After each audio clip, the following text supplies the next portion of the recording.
For the last phase, which is the recovery phase, the glenohumeral joint on the right side begins in a neutral and ends slightly abducted.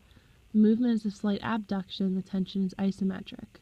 The muscles on the right side used are the pectoralis major, anterior deltoid, and the supraspinatus.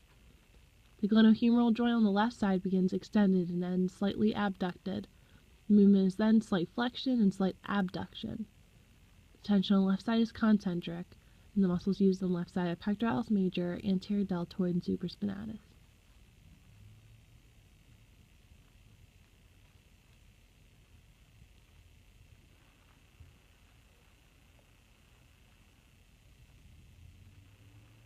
The scapulothoracic joint begins and ends in a slight protraction, slight abduction, slight elevation, and slight upward rotation.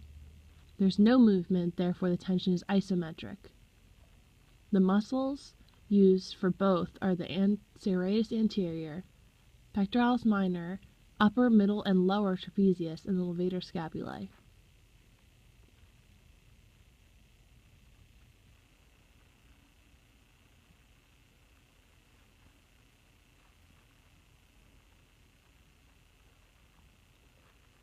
The elbow on the right side begins with a slight flexion, but it ends more flexed, so the movement is flexion.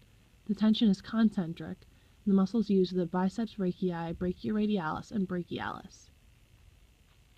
The left side begins flexed and ends flexed, so there is no movement, and the tension is isometric. The muscles used are the biceps brachii, brachioradialis, and brachialis.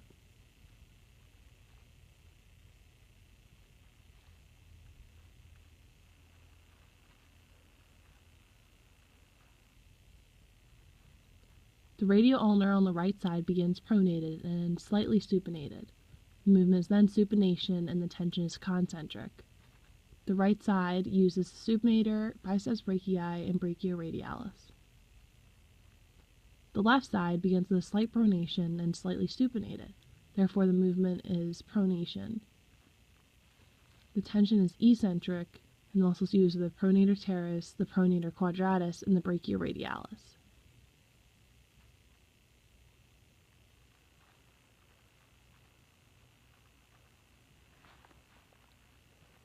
For the wrist, both sides begin in neutral and end ulnarly deviated. The movement is ulnar deviation, and the tension is eccentric. For both, the muscles used are the extensor carpi radialis, the flexor carpi radialis, the flexor pollicis longus, the extensor pollicis, and the abductor pollicis.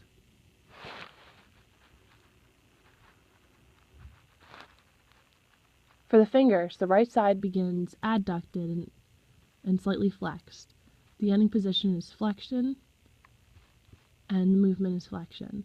The tension is concentric, and the muscles used are the flexor digitorum superficialis, the flexor digitorum profundus, and the flexor pollicis longus. The left side begins adducted and slightly flexed. The ending position is flexion, movement is flexion, tension is concentric. The muscles used, again, are the flexor digitorum superficialis, flexor digitorum profundus, and the flexor pollicis longus.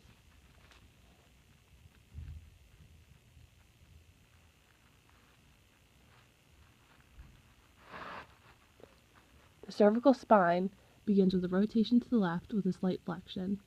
The ending position is neutral. There is a rotation to the right, as well as an extension. The tension is concentric.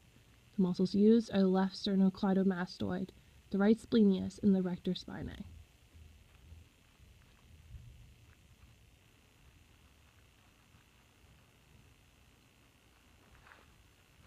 The lumbar spine begins with a rotation to the right and a slight flexion. It ends with a flexion, therefore the movement is flexion. The tension is concentric, and the muscles used are the rectus abdominis, external and internal obliques for both sides.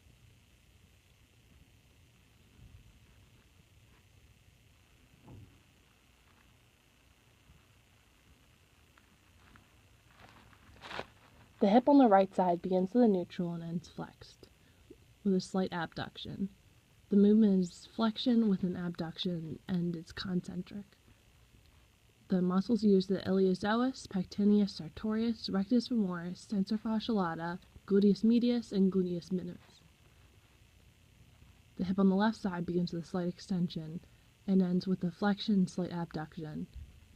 The movement, therefore, is flexion with abduction, and the tension is concentric. The muscles used are the iliopsoas, pectineus, sartorius, rectus femoris, tensor fascia lata, gluteus medius, and gluteus minimus.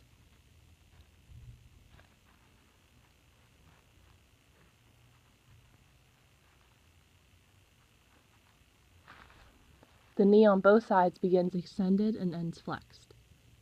The movement is flexion, and the tension is concentric.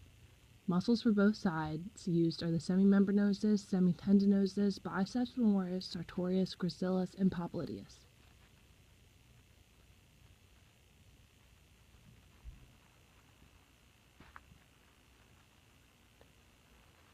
The ankle begins and ends in neutral for both sides, and the movement there is none. The tension is isometric, and for both sides, the muscles used are the gastrocnemius, soleus, and posterior tibialis.